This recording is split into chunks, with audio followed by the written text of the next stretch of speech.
The broadcast is now starting. All attendees are in listen-only mode. Hello everyone, this is Lisa Myers with ARX Healthcare in Franklin, Tennessee. On behalf of Tennessee HFMA, I want to thank you all for joining us for today's webinar. We have posted the slides on our website. You can find the link in the GoToWebinar chat box. I have a few announcements for you all before we turn it over to Amy. Registration will be open shortly for our next webinar addressing Medicare DSH payment on October 11th. You can visit tnhfma.org/webinars for more information. If you are in the Chattanooga area, please save the date for our first FIT event, co-sponsored with the Georgia HFMA chapter. FIT is an acronym that stands for Finance and Information Technology. The program is designed to provide education to CFO and CIO professionals and demonstrate how a better understanding of other areas of their industries can benefit them as well as their counterparts. So please visit our website later for more information. Registration is also now open for our Fall Institute, which is scheduled for October 19th through the 21st in beautiful Gatlinburg, Tennessee. We have a great lineup of speakers and topics that you will not want to miss. Please be sure to register by September 30th in order to take advantage of our early bird discount. For more information, you can visit thefallinstitute.org. Requirements to obtain CPE certificate today. You must be connected to the webinar for at least 90% of the duration, and you must respond to at least 2/3 of the polling questions. Speaking today, we have Amy Carpenter. She is a healthcare veteran with over 20 years experience across operations and sales. Prior to Simply, she worked for prominent healthcare IT companies, including McKesson's Relay Health in training, implementation, and sales. Amy holds a bachelor's degree from Louisiana State University and a master's degree in healthcare management from University of New Orleans. Amy, thank you so much for being with us. I will turn it over to you. Great. Thank you so much, Lisa. And hope y'all don't hold it against me, being an LSU fan. With all my Tennessee people on the phone with me today, but doesn't look like it's going to be the greatest season for LSU, so I think we're all okay. Today I wanted to talk to y'all about really the patient financial experience, and does the patient financial experience really matter? And I want to start with at least this one of my biggest pet peeves in the patient financial experience is this is not a bill. And just from my personal experience, one of the examples I have, my primary care physician here in Baton Rouge, Louisiana, I will not name the very large multi-specialty practice that they are in, but literally every single time I go to the doctor, a couple of weeks later, in my mailbox are not one, but there are two envelopes. One says, "This is not a bill," and it shows what they are filed with my insurance. And the second one says, "This is a bill, but it's for $0 amount." And that just really starts my frustrations with the process and the patient financial experience there too. So that's kind of what we wanted to talk about today. Are there some things that we can change, and does it really matter to the patient? Here, we'll skip over that.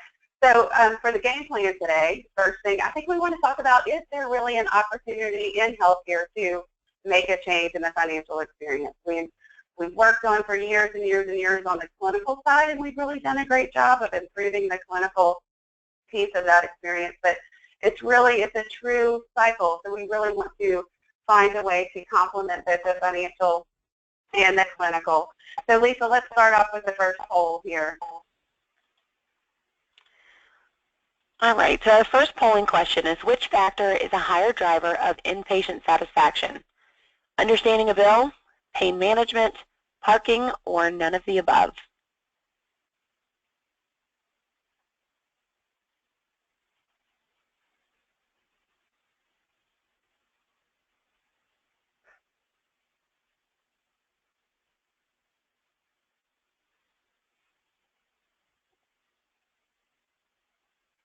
I'll give you guys just a few more seconds before we close that poll.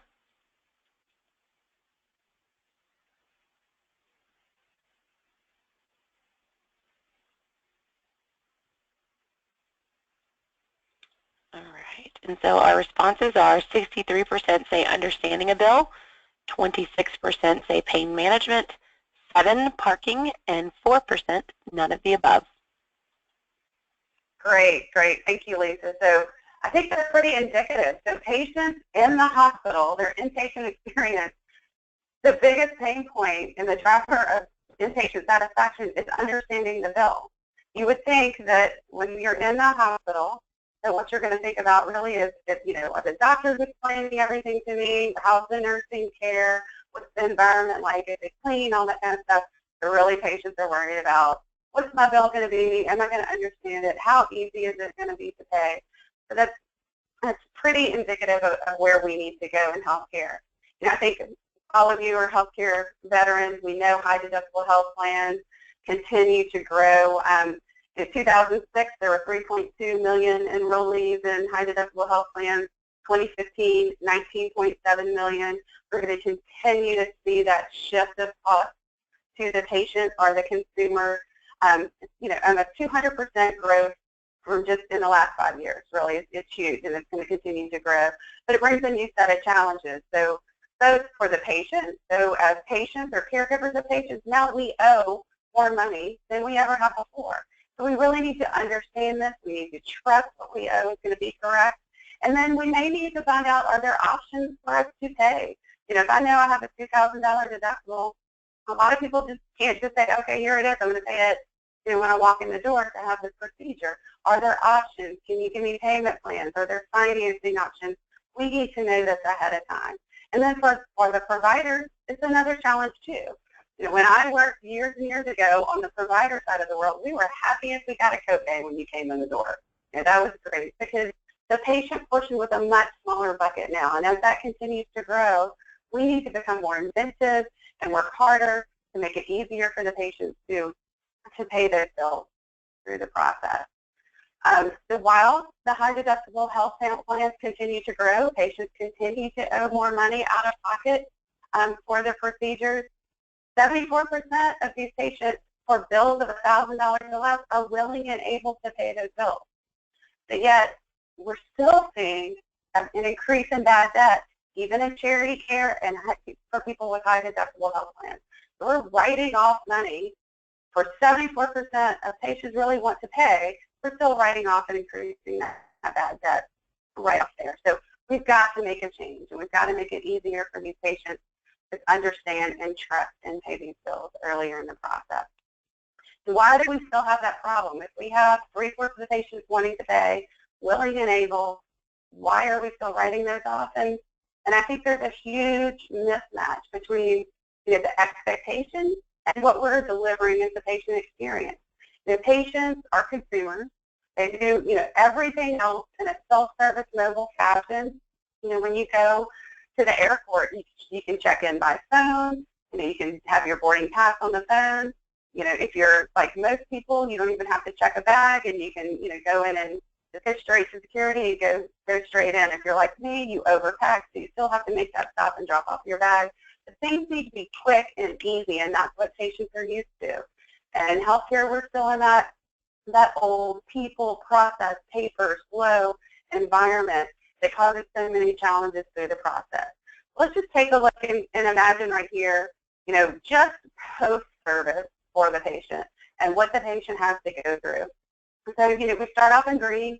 Patient had great care because, we worked really hard on that clinical experience and provided the best possible care. Patient's released, patient feels good, so they leave the hospital, and then here come the hurdles.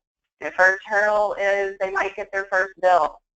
And then it's hard to understand. There are codes on there that they can't read. There's so many words and, terminology and everything on the bill that really does, what we don't want them to do is pick up the phone and call because they're confused. And so that starts more problems and more hurdles for the patient. It's inconvenient, hard to access. So, when they're confused about the bill, there's really only one thing for them to do, pick up the phone and call you. Quite often they're sitting on hold. They don't get great explanations. There's no really other way to pay the bill. You're using that paper to make them use that paper and use that coupon and write a check. Like I said, again, other hurdles, it's paper and people intensive. It's not digital friendly. So if I get a paper bill, my first thing I want to see in life is, God, is there a way I can pay this online because I only have 2 checks left, I don't want to order any checks, I don't have any stamps, this takes too much time. As consumers, we want fast and easy and quick, all the way through the process. And then, limited payment options, again, another hurdle. So if I have a high deductible health plan, we continue to see that grow. Why, I may not have $2,000 to pay this bill right now. So, a couple of things I can do is I might put that on the bottom of the stack because I don't want to have to get on the phone. I don't want to have to ask, do you have payment plan options? I really can't pay that. So what happens is we're going to have delays in payment.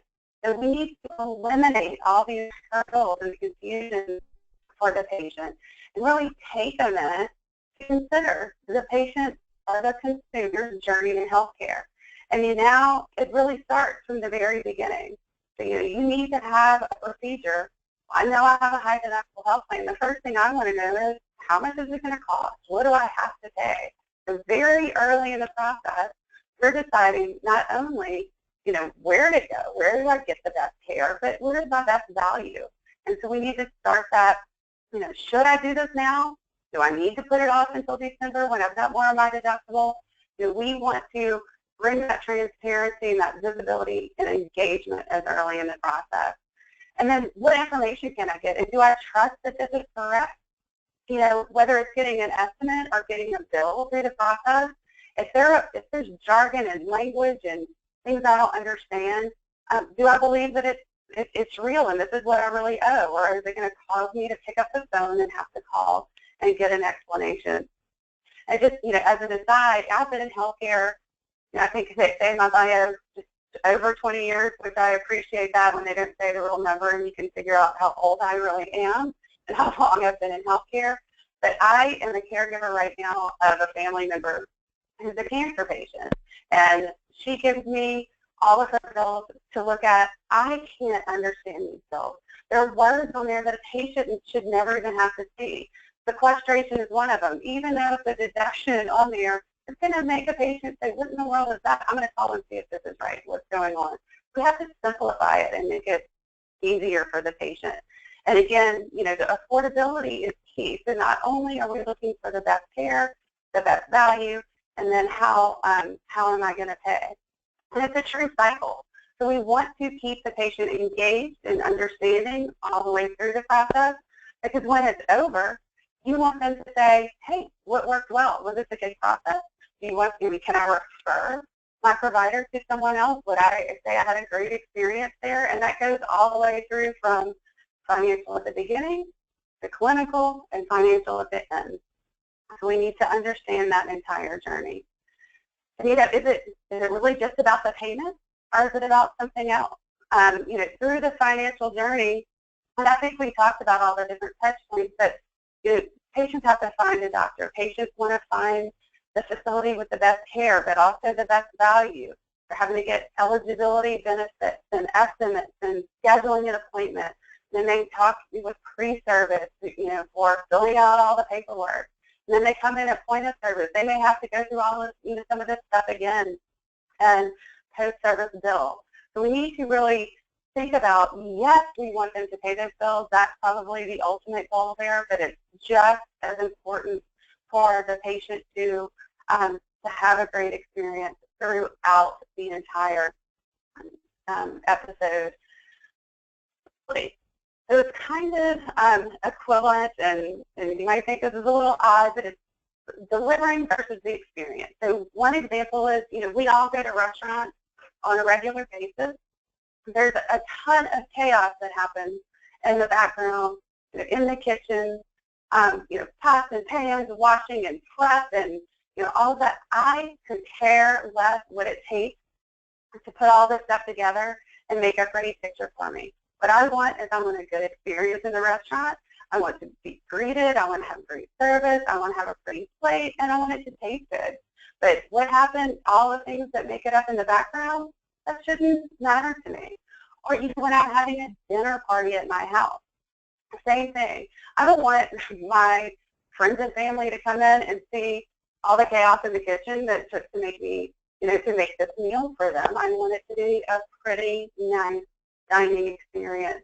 And the patient should not have to know all the complexities that go into, getting an estimate for a patient, scheduling an appointment, collecting the money, and sending a bill. It just needs to be a nice, pleasant experience. And when you're collecting money, we need to make it, that's not always the best experience in the world for anybody, but we need to do what we can to make it better and easier for them. So we need to really, wrap up that complexity and just focus on success. Don't kind of hide all that business in the back for the patient and make it a smooth experience from the very beginning to the very end of the cycle. There's also, again, beyond payment, there's also a link to loyalty too.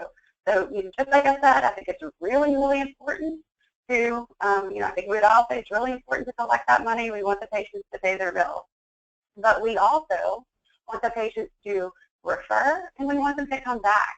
And those are, that patient satisfaction piece is huge in driving that loyalty and referral back in to the facility here. So this is a study. It was done by Thomas. It's a consumer impact study. And on the left-hand side, of the fully satisfied patients with billing, 82% of the patients would recommend somebody to that hospital or facility. 95% of them would return there for future service. And 74% of the patients would pay their bills in full. So, 5 times the difference in the loyalty here. Patients would recommend and patients would return. And 3/4 of them would pay their bills in full. So if we just think about that experience in everything we do in the financial process for the patient, it's easy. It's the few, they're going to need some help that we need to, concentrate on as well, because of the ones that are unsatisfied with the billing, only 15% would recommend, 58% will return for future service, and only 1/3 of them would pay their bills in full. So that's huge. So not only are you missing the payment, you're not getting new patient referrals, and you're not getting return service. And they could have had the best care in the world, but they're not going to come back because the financial or the billing experience was terrible. And I like to talk about now, and I think this is a pretty sad, it's a pretty scary story, but I work with a facility that is a world-renowned facility. People come from all over the world to get great care at this facility. And on my first meeting with them, they called me in because they were so frustrated. They had a patient who went to the facility, had great care, felt better, was relieved, everything was fine, and then she started getting her bills. And she would call, and she would sit on hold, and nobody could ever explain things properly, and it just went on and on and on, and she got so frustrated that she literally posted a video on YouTube about how terrible the experience was with this facility. So that last touch with the patient was so bad that she posted that YouTube video, and now anybody in the world can see how bad her experience was with that facility, mainly or only because of the patient billing experience. So it's really important, something that we need to address. And it's a huge opportunity for us to strategically complement that clinical experience. Again, patient financial experience is always the last impression of the patient. When they get that bill, that's the last thing that they remember. Was it easy to pay? Did I understand it? Did it take too much of my time to deal with? It's a first impression. Like I mentioned before, with high deductible health plans and patients owing more than they ever have, they need to know as early in the process, how much am I going to owe? How can I pay it? Are there options here for me down the road? It's common to all patients, and it affects significant dollars, not only for the patients that are going to owe more than they ever have, but for the facilities who have now really have to address this bigger bucket of patient responsibility that's changing like it never has before. So, what do we do here? How do we align on matching those, what we deliver versus what those patient expectations are? So, Lisa, let's do this poll number 2. All right. Our second polling question is, what is your current approach to patient payments? Central billing office plus a third-party collection. Early out collection is primary channel. Self-service is primary channel and a CBO and third party. Outsourced to revenue cycle specialist or other.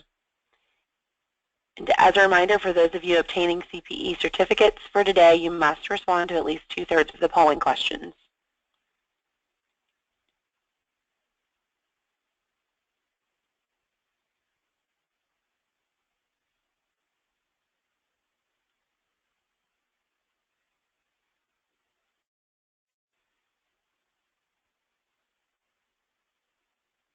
There's about 80% that have voted, so I'll give you guys a few more seconds to respond to that polling question.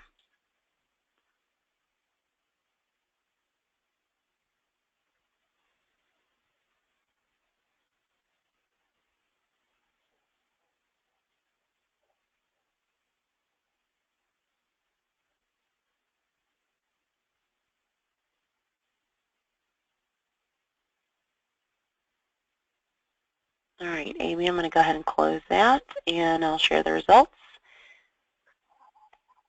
You can see the results there.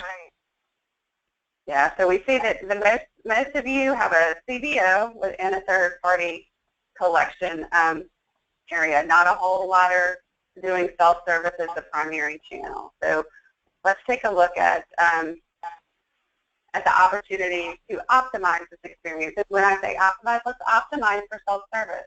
So, just like I mentioned before, patients are consumers.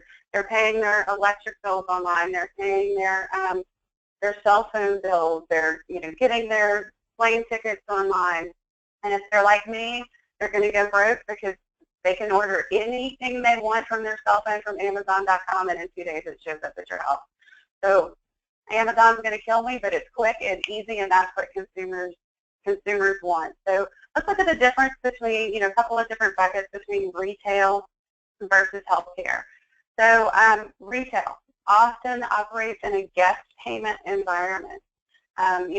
New customers, you can create an account or you can check out as a guest.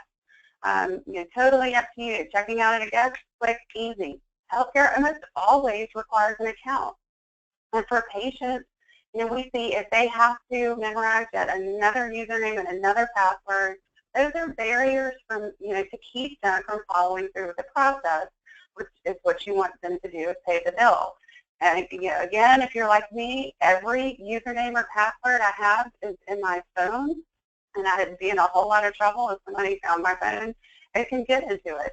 Because I can't memorize them all. I can't keep them all together. I don't want the same username and password for everything. And then also requiring those account numbers, usernames, and passwords, that's also something, just another extra thing that the staff at the facility has to manage too.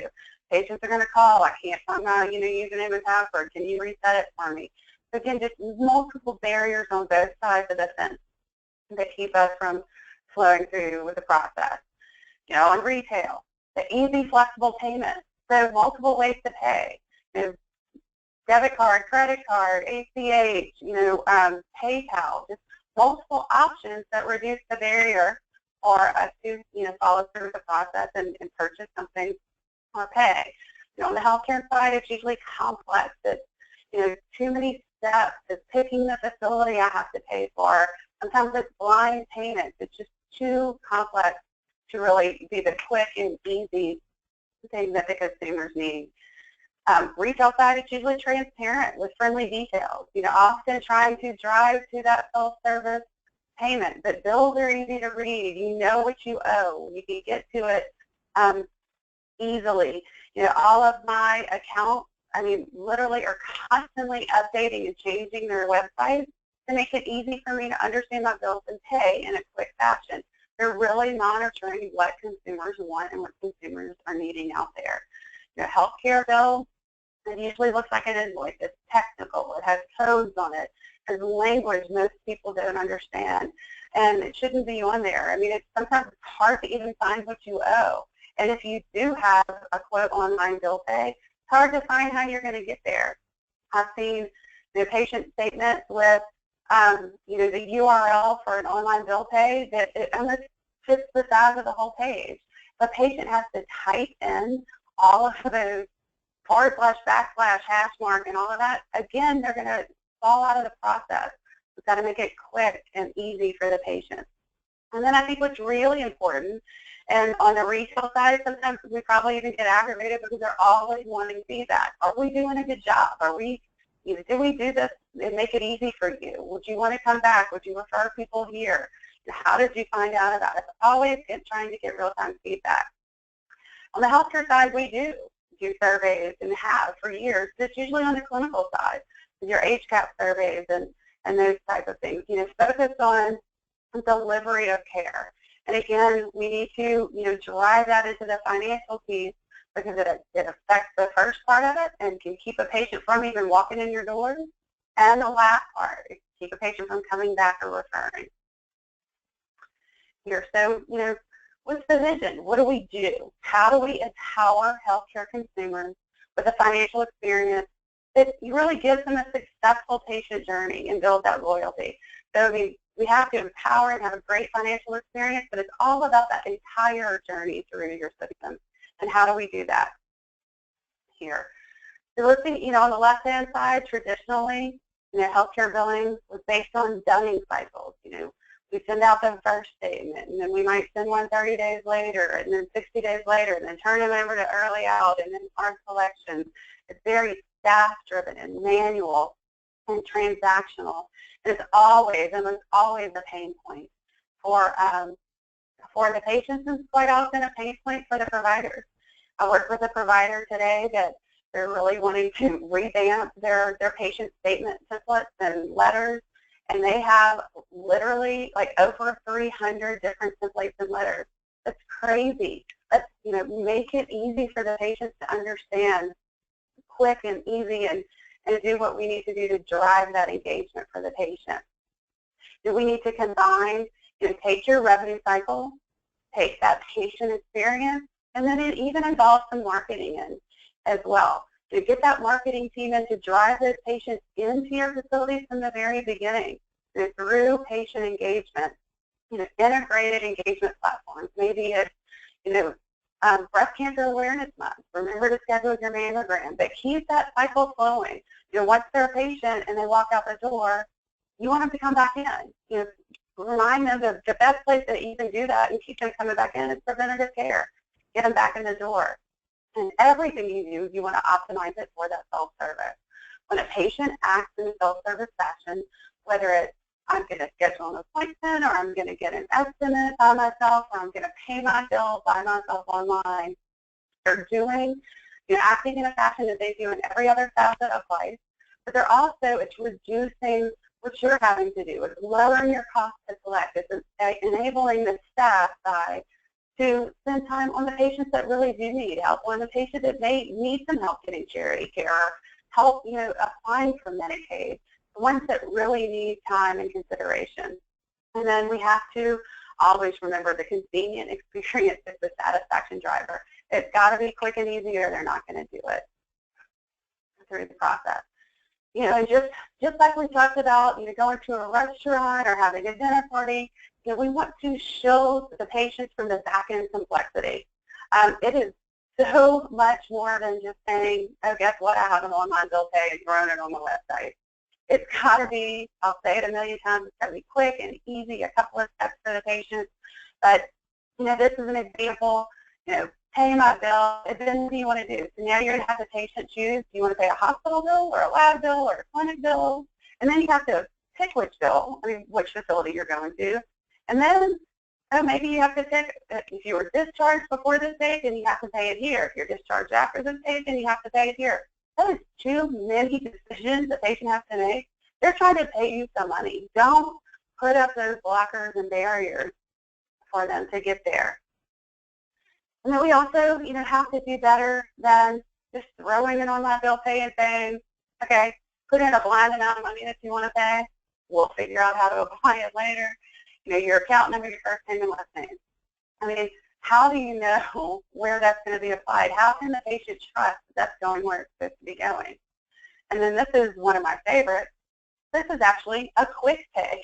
Quick pay with all these different lines that a patient has to fill out. We've really got to do better than that. We've got to make it quick and easy for the patient. And it really starts with engaging the patient and keeping the patient engaged all the way through the process. And it's hard to do. You know, I go into facilities all the time, and generally at least one person in the room will say, well, it's the way we've always done it. It works. I mean, we're not going to change. You know, healthcare is very quick to change things and update things on the clinical side. Financial side, we're usually a good bit behind the times. But really, you know, take people at the bottom of the rung, you know, to start this process. They have to have, the executives have to have passion about this initiative and really, really want to drive that patient satisfaction all the way through the process.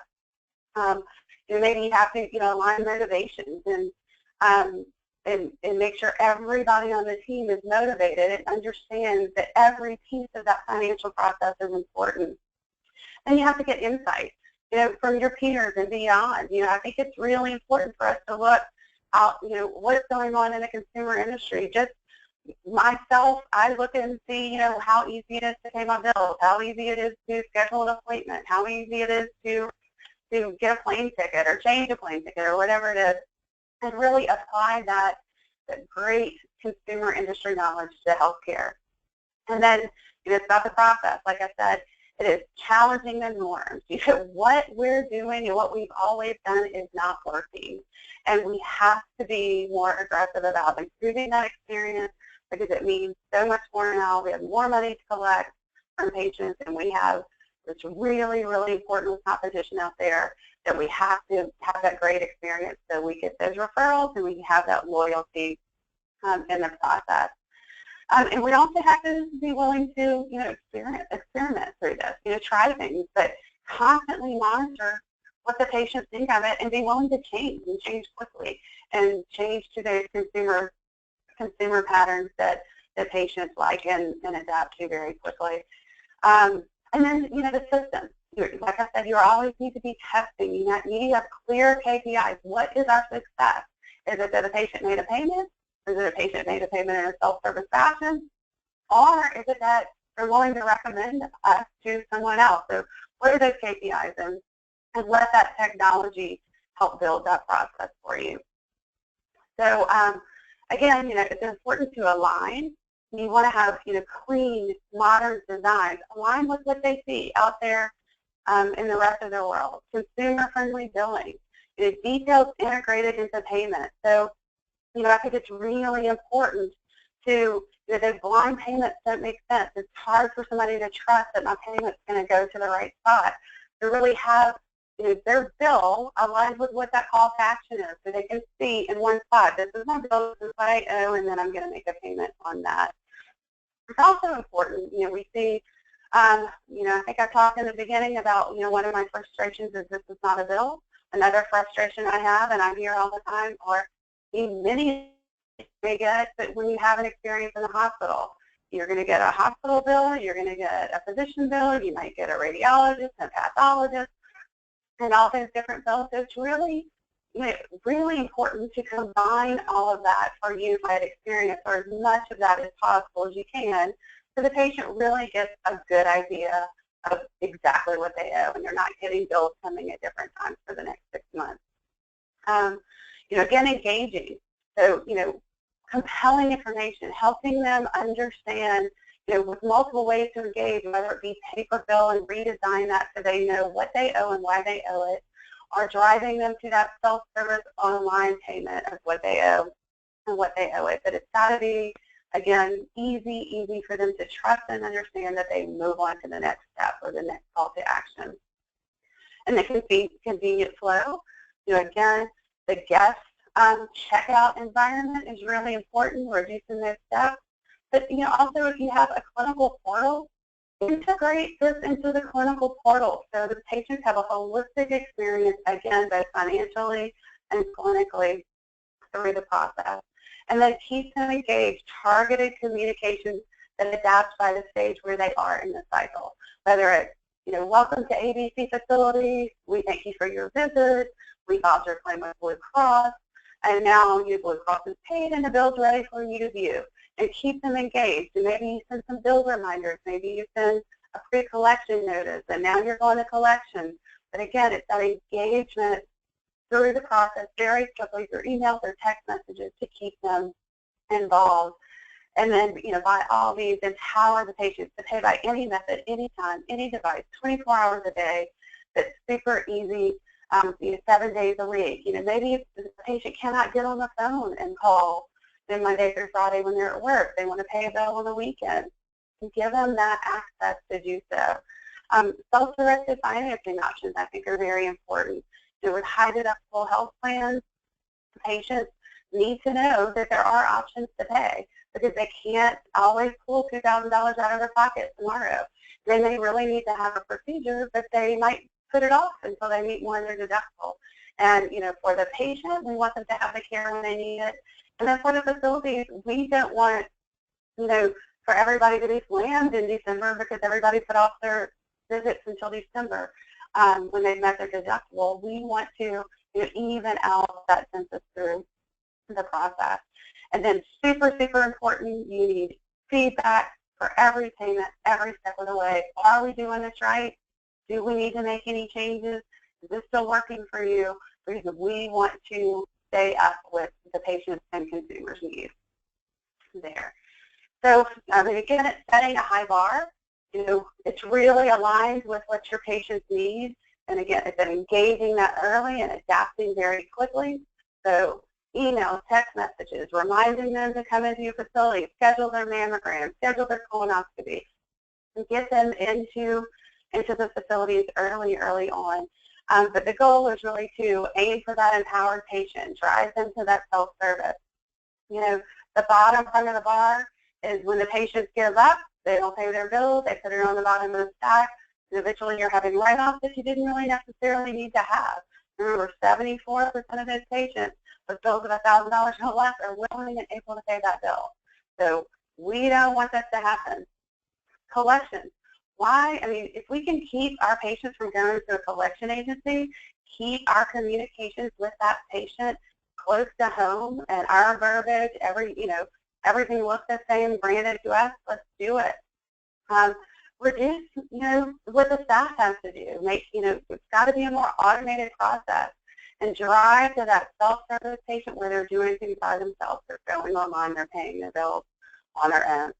And I can't say how important enough as it is to measure and drive that satisfaction constantly. So, I think I mentioned too, it's important to get knowledge from the field. What are your peers doing? What's happening out there, in the other consumer market too. So, just a couple of different field case studies. This happens to be Lancaster General. Lancaster is doing a couple of things to empower patients. They started empowering patients at pre-service. So you can go on their website right now and get an estimate for a procedure and know exactly how you want, what you're going to owe to pay the bill. What I think is really important here, and I mentioned in the beginning, is the patients acting in a self-service fashion. They know they have to have a procedure. Kind of liken it to when I want to buy a new car. I look up the cars, I find out how much they are, I know there's a few. I might even go to the dealership on a Sunday when I know they're closed and salespeople come after me. But I want to get the whole picture before I go, in the process. So through this, patients can go on the website. We work with the marketing teams, of the facility to insert little, awards and accolades to kind of drive them into following through with the process. Why would they go to Lancaster General? But they can get an estimate. They get their real-time benefits eligibility in here and an estimate of what they owe. And what's important is what's the call to action. So at this point, you want to tie that estimate to what the next call to action is, whether it's scheduling an appointment or making a payment or scheduling and then paying. So really driving that self-service as early in the process as possible. It's about, I mentioned earlier, this is the way we've always done it. Well, it's time we need to take a look at that traditional experience. And this happens to be Lancaster. This was their, billing statement before. So much verbiage on here that you have to get through to even get to the point of what you owe here on the bill. It's too confusing. It's too much for the patient. And then they even, had an online tool driving them online. But, what do we have to do to get that payment? You got to make it quick and easy and understandable for that patient here. And it's important too to capture more people. So if you have people who are in your clinical portal, capture them there. Single sign-on with them and make it a holistic experience for them. If they're scheduling, looking at labs, looking at their visit notes, whatever it may be, well, remind them, guess what, you have a bill due, and you can pay that from here. Again, the holistic experience with multiple different ways to access for the patient. And as Lancaster went through the process, they wanted to make it easier and make it trusting for the patient along the journey to redesign that bill. Use the paper bill, as much as we would love to get rid of all the paper, you're still going to have some patients that want that piece of paper in their hand. Use that paper bill smartly. Number one, we use the paper bill to drive the patient to pay. Hopefully you can drive the patient to pay in a self-service fashion online, which would be the ultimate goal. And then also use that paper to get rid of paper. So 3 main things to do with paper, but ultimately drive them online. And then, again, present the bill in an easy format to understand online. But what's really, really important is that call to action. Make it easy for them to understand what's your total charge, what's the breakdown, how it applies to your copay, coinsurance, deductible, all of that, and the balance you owe. So what's important, here's my call to action. 30810, what do I want you to do is make a payment. It's right there. I didn't have to click somewhere else and look at a PDF of a bill. I didn't have to click somewhere else and show a bill and show where my account number was. It's all right here in front of the patient. And then, capture their attention early. Keep them engaged, like I mentioned through the process. Go beyond just, here's your bill, pay us now, to, send messaging that adapts to the different stage in the revenue cycle that they are. And welcome to our facility. Now, Blue Cross's page, you have a new bill to view. Send bill reminders. Oops, you might have forgotten to pay this bill. Remember, this bill is due. Pre-collection alert. Change the tone and the color and all the way through. But it's important that we can do this quick. Without paper, we can do emails and text messages to drive that self-service adoption here. It's also important, multiple ways to access. So we can access by email, by text messages, from the website, from the clinical portal, by paper, and multiple ways to do it. It also gives them multiple ways to pay. So it fits to your business rules that the patient owed $1,000, and maybe we can offer them a payment plan. So offer those options that the patient can set it up by themselves. It's an automatic payment plan. Patient sets it up by themselves. It's monitored. It's taken out of the account on their own. Easy for the patient. Reduces, they don't have to call and set it up. Kind of reduces that shame factor for them of getting on the phone and having to do so. But it also reduces your staff and having to manage those payment plans as well. So, Lisa, next poll. All right, so our next poll is, what percentage of millennials want to pay their hospital bill via mobile? 7%, 22%, 51%, 62%, or none of the above?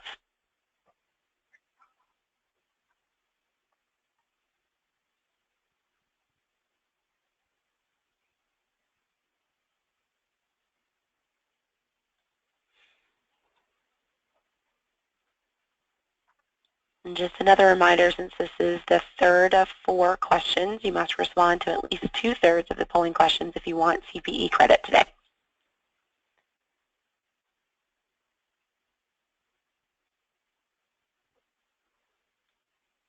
All right, looks like we have 93% voted, so I'm going to go ahead and close that. And Amy, I will share that with you. Great. It's 62%, and I can't see what 62% was what? 84% of respondents said 62%. Okay, great. Great, thank you.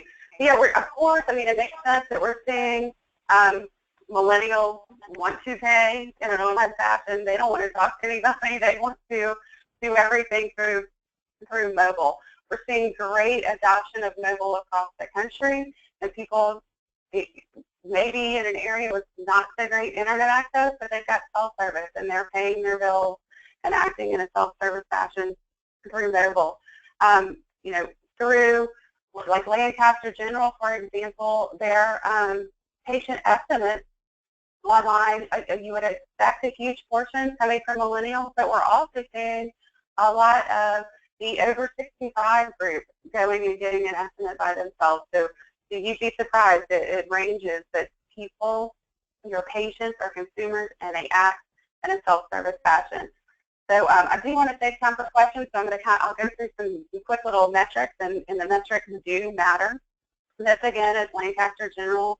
You know, like I said, it's important to combine a single checkout or combine as much as possible for the patient to see at one time with a convenient guest flow. We combine the hospitals and the physicians for Lancaster General very quickly.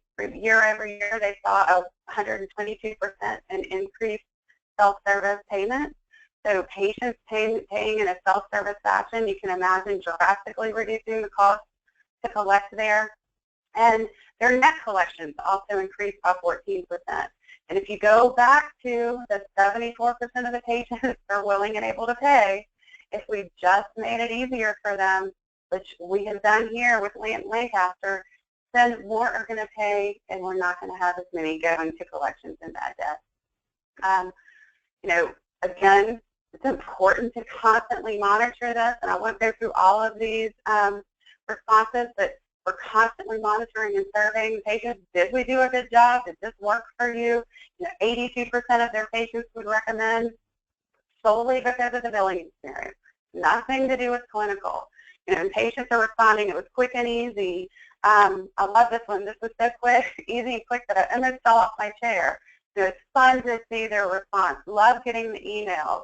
Like to set up a payment plan without having to call in. So the patients are just dying for this and loving this, and will recommend for those reasons. Another quick little case study, Memorial Hermann Hospital, same kind of results. So here, they implemented system-wide, you know, very quickly in 5 months, 12 hospitals, you know, multiple ambulatory facilities. They were doing a really good job, you know, to begin with already with like point-of-service payments. But after implementation, those even kicked up because they were able to start payment plans at the point of service and collect more payments up front because the patient, you know, understood and trusted the bill. So then, if, you know, lockbox, of course, is going to go down because we're driving that self-service online and IVR patients paying online. So that's the goal, drive that self-service. 84% would recommend. Their cost per payment went down by 27%, and their total collected up by 17%. Let me go over this one, Gunderson Health System, just real quick. Same kind of results here too. 78% of the patients are very satisfied with the billing and payment experience. Their cost per payment went down by 21%. But I want to go over quickly here. Their incoming calls went down by 50%.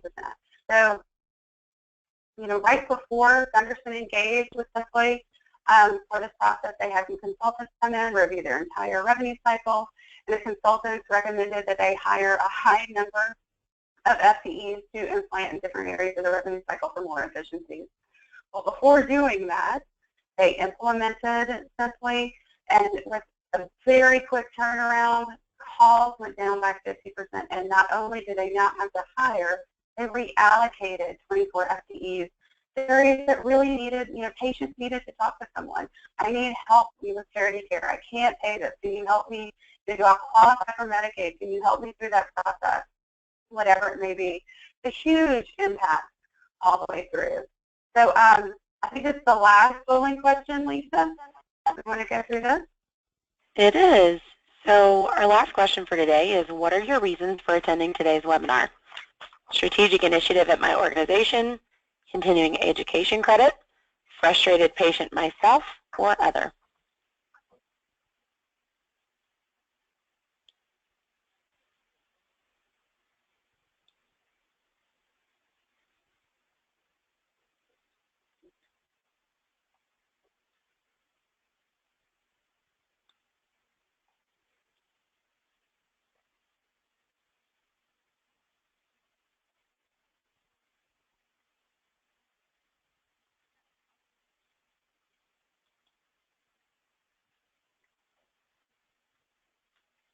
All right, and we'll go ahead and close this last question and share the results. Like about 55% continuing education credit, and I'll give that back to you, Amy. Okay. Oh, sorry about that. My button's not working. So in closing, a couple of closing thoughts. Success in clinical care, we really need to complement that with our financial care and make it a whole, the whole care experience for the patient, financially from the beginning, clinical in the middle, and financial at the end. We really need to work hard to complement those together. And then we have new competencies that we need to think about and really apply to our healthcare experience: patient engagement, alignment with consumer industry, and empowerment of patients on the financial side of things. And, it's a proven strategy, and I will steal a quote from Jim Loxton, who's at Texas Health Resources. Heard him speak one day. I think it might have even been in Tennessee, HFMA. But, patient satisfaction, he says, that's easy. I mean, you're just satisfying. You're not doing anything great. It's just, we're okay with that experience. Delighting the patients is what's difficult. And you have to have a proven strategy that delights the patients. It drives them to pay. It drives them to come back to your facility, and it drives them to refer, and it's proven to give an immediate ROI to the facility. So I think if anybody has any questions, we'll open it up for questions for me. Yes, so if anyone has questions, you can use your GoToWebinar chat box to submit those, and I will read them aloud so that Amy and the entirety of the attendees can hear them.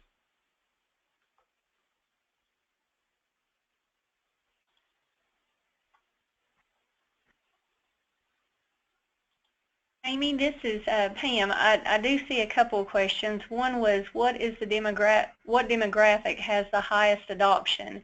Is it mainly used by younger techie patients? Strangely, I would have thought the same. A couple of years ago, I would have thought the same, but we're really seeing it across the board. I will say a higher percentage are even younger patients, but I would say the second group that we're seeing growing and continue to grow are the 65, and older, and the middle, the 35 to 40 are huge adopters as well. So we're seeing it across the board. We're seeing it urban and rural. I would say just paying on a mobile phone alone, so that's not even using a PC, tablet, whatever it is. Across the country, 23% plus of the patients are paying over mobile phones. In the rural areas, 70+% are paying over mobile. So we're seeing that adoption across all demographics across the country.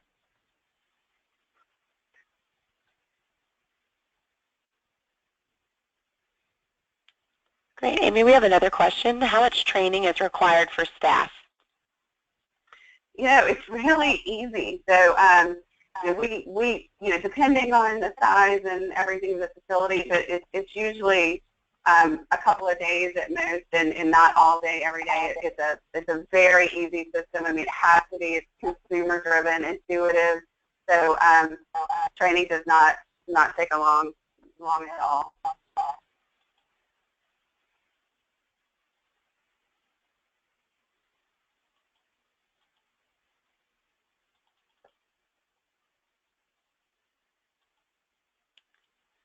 It looks like we have another question that came through. What EHRs can be integrated with it? Good question.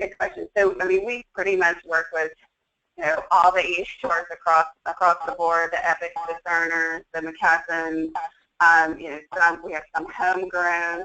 Our philosophy basically is, I mean, the majority of the data we need, you're sending somewhere already. So it starts with basically what you might be sending in a patient statement file. So, and then maybe a couple other pieces of information after that. So we generally like to piggyback on the type of file that you're generating already. So it's a very light, easy integration on the facility IT side. And same thing for information back into your HIS or EHR.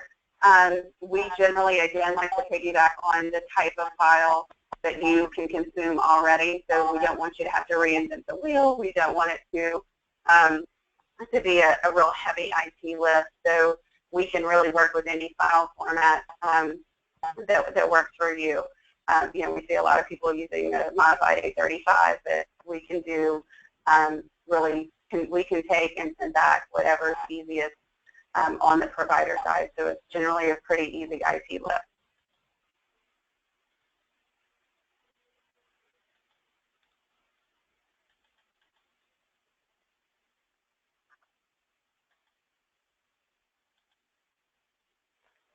Any other questions? I believe at this time we don't have any more. I haven't seen any more come through. Okay, well, great. My contact information is on the slide deck, so please feel free to reach out to me if you have any more questions or need to take a deeper dive on some pieces of this. I'll be happy to do so. Great, Amy. Thank you so much. We really appreciate you. Great. Thank y'all. Have a good day.